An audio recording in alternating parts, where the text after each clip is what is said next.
मैं रवि कुमार।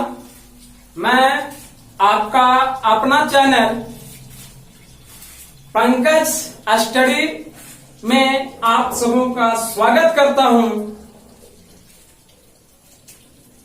इस क्लास में आप लोगों को पिछला क्लास में हम लोग पढ़ाए थे। हमने आप लोगों को क्या पढ़ाए थे? What is English letter and its types. आज हम चलते हैं उसी का टाइप्स एक और है कॉन्सोनेंट। क्या है? कॉन्सोनेंट। कॉन्सोनेंट क्या होता है? पिछला क्लास में हमने वोवेल बताया था। वोवेल क्या होता है? तो हमने बताया था A E I O and U are called vowel. आज हम बताएंगे कॉन्सोनेंट क्या होता है। बाबू, जब आप लोग जानते हैं कि लेटर से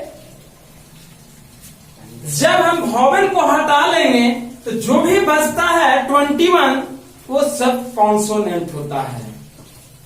इसका डिफिनेशन हम देते हैं all the letters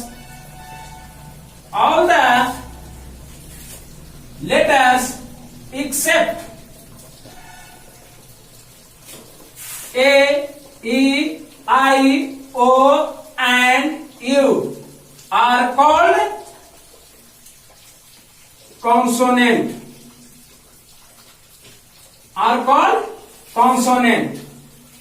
That means all the letters, सभी letters except means छोड़कर ए E I O and you, यानी ए ई आई ओ और यू के छोड़ करके वो सभी लेटर क्या कहलाएंगे? कॉन्सोनेंट कहलाएंगे। कॉन्सोनेंट कितना होता है? तो देयर आर 21 कॉन्सोनेंट्स। कॉन्सोनेंट कितने होते हैं? 21 होते हैं। इसके बाद हमने बताया था पिछला क्लास में कि कॉन्सोनेंट्स का एक टाइप होता है, वो है सेमी वोवेल। वो क्या है बाबू? Semi vowel. कॉन्सोनेंट्स का ही एक टाइप है सेमी वोवेल। सेमी वोवेल क्या होता है? तो सेमी वोवेल डब्ल्यू और वाई को हम लोग सेमी वोवेल कहते हैं। किसको कहते हैं?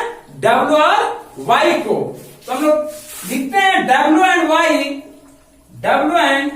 Y are called semi vowel. लेकिन यहां पे एक प्रश्न उठता है कि डब्ल्यू और वाई को हम लोग सेमी वोवेल कहते हैं, तो डब्ल्यू और वाई को सेमी वोवेल क्यों कहेंगे? दोस्त, उसमें तो बी भी आता है, सी भी आता है कॉन्सोनेंट में, लेकिन डब्ल्यू और वाई को ही क्यों बोले? हम लोग बी सी डी को क्यों नहीं बोलते हैं? इसका मेन वजह है कि डब्ल्यू और वाई में वोवेल और कॉन्सोनेंट दोनों का गुण प्रेजेंट है। बाकी जो 19 कॉन्सोनेंट है उसमें केवल कॉन्सोनेंट का गुण है। इसलिए डब्ल्यू और वाई को हम लोग सेमी वोवेल कहते हैं। That means semi vowel. Semi means मिला जुला हुआ है। वोवेल और कॉन्सोनेंट दोनों मिला जुला हुआ है, इसलिए हम लोग डब्ल्यू और वाई को सेमी वोवेल कहते हैं। उसके बाद अब हम चलते हैं, यहां पर एक क्वेश्चन उठता है कि सर डब्ल्यू और वाई को हम लोग सेमी वोवेल कहते हैं और ये भी बता रहे हैं कि डब्ल्यू और वाई में दोनों का गुण प्रेजेंट है, तो डब्ल्यू और वाई कब वोवेल कहलाएगा और कब कॉन्सोनेंट कहलाएगा? तो हम चलते हैं, इसी चीज को अब हम बताते हैं। If W and Y comes first letter in any word, in any word, then it is called consonant. And if W and Y comes after first letter,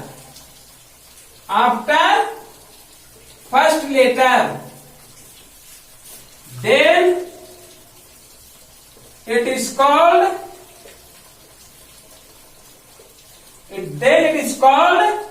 vowel. इसका मतलब हुआ कि अगर W और Y पहला लेटर आता है किसी भी वर्ड में, तब इट इज कॉल्ड कॉन्सोनेंट, तब यह जो है कॉन्सोनेंट कहलाता है। कोई भी शब्द, कोई भी वर्ड में अगर W और Y पहला लेटर आता है, तब वह क्या कहलाएगा? कॉन्सोनेंट कहलाएगा। क्या कहलाएगा? कॉन्सोनेंट। अगर कोई वर्ड में W और Y पहला लेटर के बाद आए, तब वह वोवेल कहलाता है। लेकिन इसमें कहीं कहीं डिस्टर्ब होता है, बच्चा को यह नहीं समझ में आता है कि सर तो बोल रहे हैं पहले लेटर के बाद। बाबू, पहले लेटर के बाद कहीं भी आ जाए, दूसरे स्थान पे आ जाए, तीसरे पे आ जाए, लास्ट में आ जाए, लेकिन पहले लेटर के बाद आना चाहिए, तब ही वह जो है वोवेल कहलाएगा, अन्यथा वह वोवेल नहीं कहलाएगा। चलते हैं आगे। जैसे हो जाएगा वॉच। वॉच में W पहले आ रहा, तो यहां पे क्या हो जाएगा? कॉन्सोनेंट।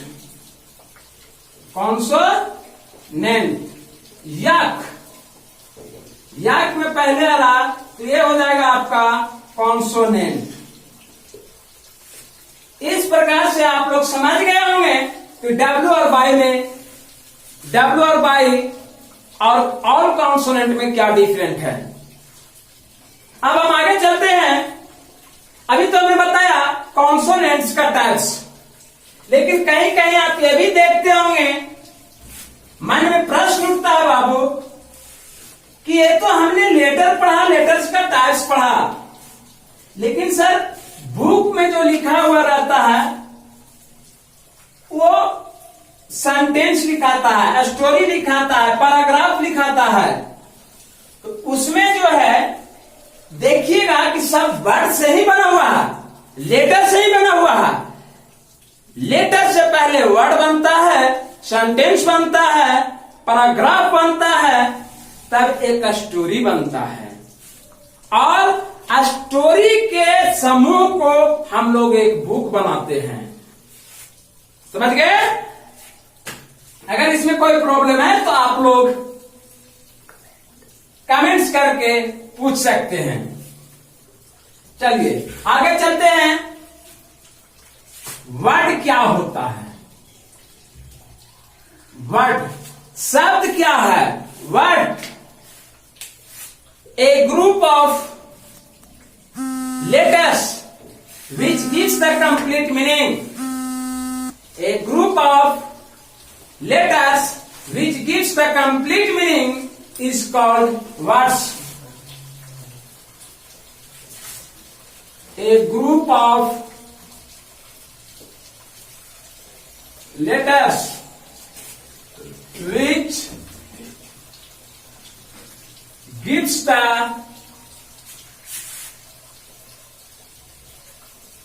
complete meaning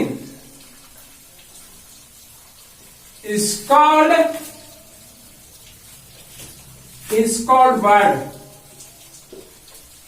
एग्जाम्पल में हम लोग कह सकते हैं, जैसे हम लोग राइट लिखते हैं, यहां पे लेटर का समूह है, तो ये आपका वर्ड है, लेकिन इसी को हम TR लिख देते हैं या फिर RTA लिख देते हैं, तो इसका कोई मतलब नहीं निकलता है।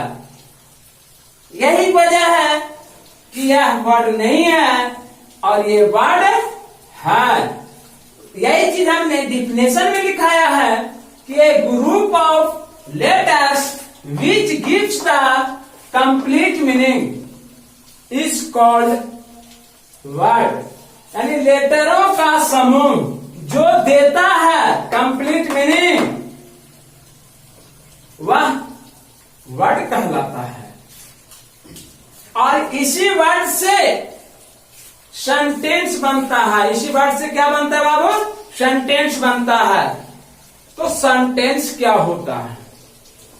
What is sentence? सेंटेंस क्या होता है वो आप देखिए। Sentence A group of words, a group of words which gives the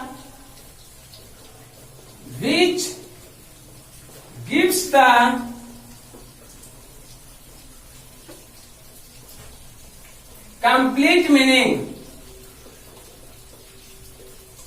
is called sentence। यानी वर्डों का समूह जो देता है complete meaning is called sentence. वह क्या कहलाता है? सेंटेंस कहलाता है। यानी शब्दों का समूह जो पूरा मीनिंग देता है वह क्या कहलाता है? सेंटेंस कहलाता है। जैसे राम ईट्स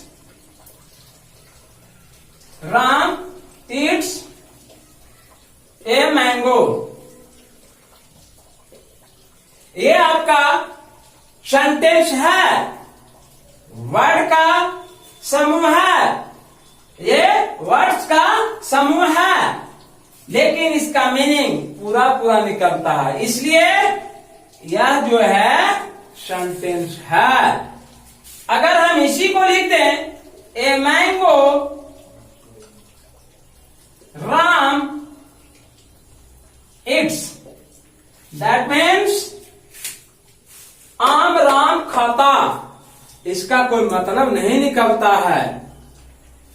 ये भी वर्डों का समूह है लेकिन इसका कोई मतलब नहीं निकलता है, इसलिए ये आपका सेंटेंस नहीं है। आप लोगों को मन में ये भी चल रहा होगा दोस्त कि सर ये वर्ड का समूह तो आप बना दिए, लेकिन कब कहां क्या लगेगा, कैसे जुटेगा, ये कौन बताएगा? इसमें है वर्ड को डिस्ट्रीब्यूट कर दिया गया है। वर्ड को कितने भाग में डिस्ट्रीब्यूट किया गया है, यही से आपको समझ में आएगा कि कब कहां कौन सा वर्ड यूज होगा। तो इसके लिए आप लोगों को सबसे पहले पढ़ना पड़ेगा पार्ट्स ऑफ स्पीच। क्या पढ़ना पड़ेगा? Parts of speech. तो पार्ट्स ऑफ स्पीच क्या है? दुनिया में जितना भी वर्ड है वो सब पार्ट्स ऑफ स्पीच के अंतर्गत आता है। 50 लाख भी वर्ड है, इससे भी ज्यादा हो सकता है। वो सब वर्ड को पार्ट्स ऑफ स्पीच के अंतर्गत ही रखा गया है। अगर पार्ट्स ऑफ स्पीच के अंतर्गत वर्ड्स नहीं रहता तो उसका यूज बनता ही नहीं कि कब क्या यूज कैसे करें। इसलिए पार्ट्स ऑफ स्पीच बहुत जरूरी है जानना। अगर आप पार्ट्स ऑफ स्पीच जानते हैं तब आगे वर्ड का यूज जान जाएगा कि कौन सा वर्ड का आप कहां यूज करते हैं। तो सबसे पहले हम जानते हैं पार्ट्स ऑफ स्पीच क्या होता है।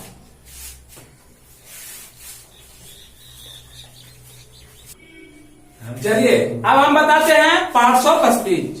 पार्ट्स ऑफ स्पीच क्या होता है? Parts of speech parts of speech क्या होता है? दुनिया का जितना भी वर्ड, दुनिया का क्या, जितना भी वर्ड जो है सब पार्ट्स ऑफ स्पीच के अंतर्गत आता है, और वो सभी वर्ड को 8 भागों में बांटा गया है। कितने भागों में बांटा गया है? 8 भागों में। और उसी 8 भाग को हम लोग पार्ट्स ऑफ स्पीच कहते हैं। इसका डिफिनेशन लिखते हैं, ऑल द इंग्लिश वर्ड्स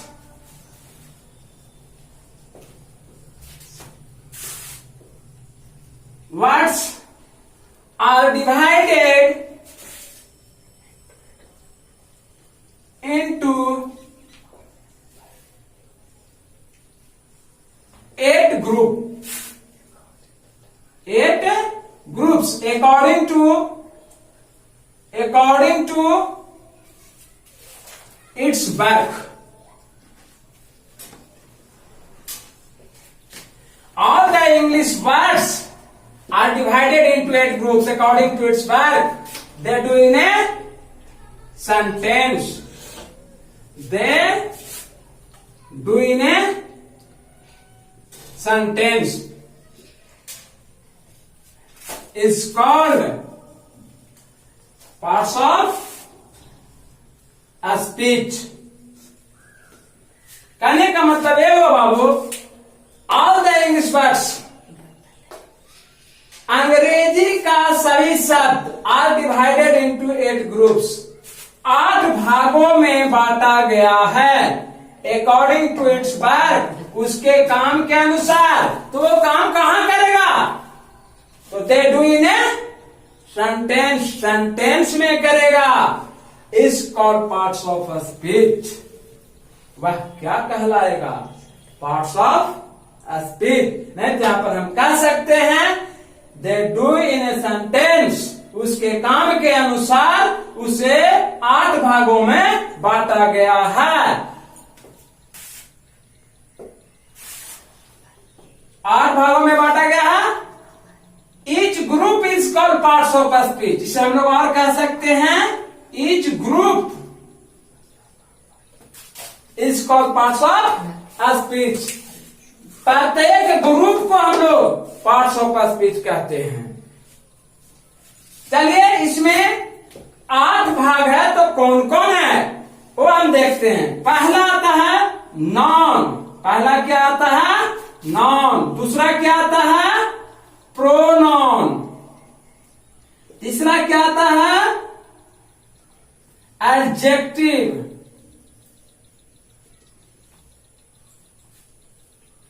चौथा होता है वर्ब। पांचवा एडवर्ब। छठा प्रीपोजिशन।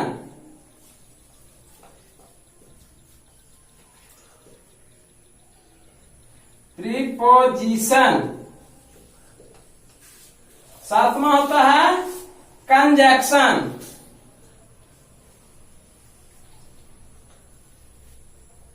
कंजक्शन। और 8वां होता है इंटरजेक्शन। इंटरजेक्शन। इसमें कुछ ऐसे है बाबू जिसे आसानी से याद किया जा सकता है, जैसे कंजक्शन और interjection, non, pronoun, adjective, verb, adverb, preposition, conjunction, interjection. Non को हम लोग शॉर्ट में बोलते हैं non is a naming word. कोई भी नाम ले लो, कोई भी चीज का नाम ले लो, वो सब नॉन होता है। इसी प्रकार से सभी को हम लोग पढ़ते हैं। इसी में एक आता है कंजक्शन और इंटरजेक्शन। कंजक्शन क्या होता है और इंटरजेक्शन क्या होता है? दोस्त, ये ऐसा चीज है कि तुम कभी भी नहीं भूल सकते हो।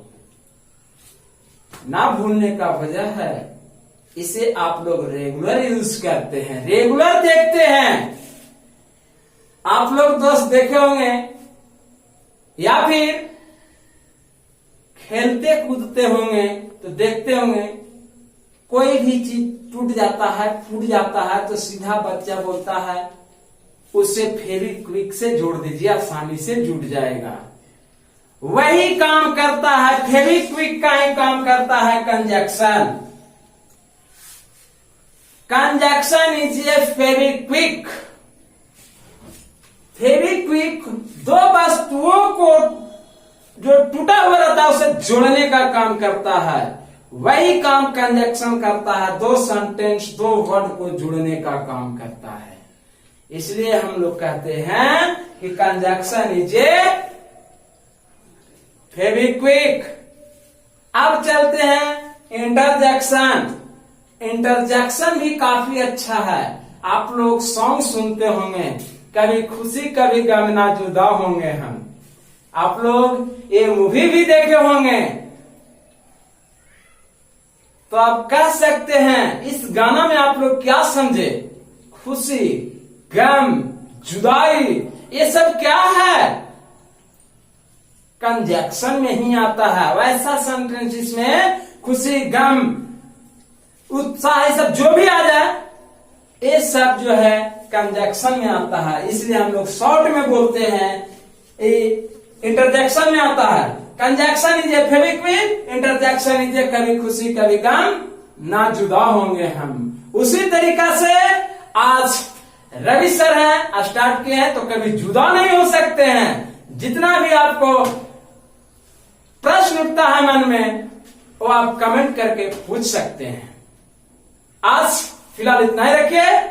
फिर हम अगर ये वीडियो आप लोगों को पसंद आता है तो इसे लाइक और सब्सक्राइब करें और इसे जितना भी हो सके इसे अपने दोस्तों में फैला दें ताकि इसका लाइक और सब्सक्राइब बढ़े और इसमें रवि सर को भी पढ़ाने में मजा आए।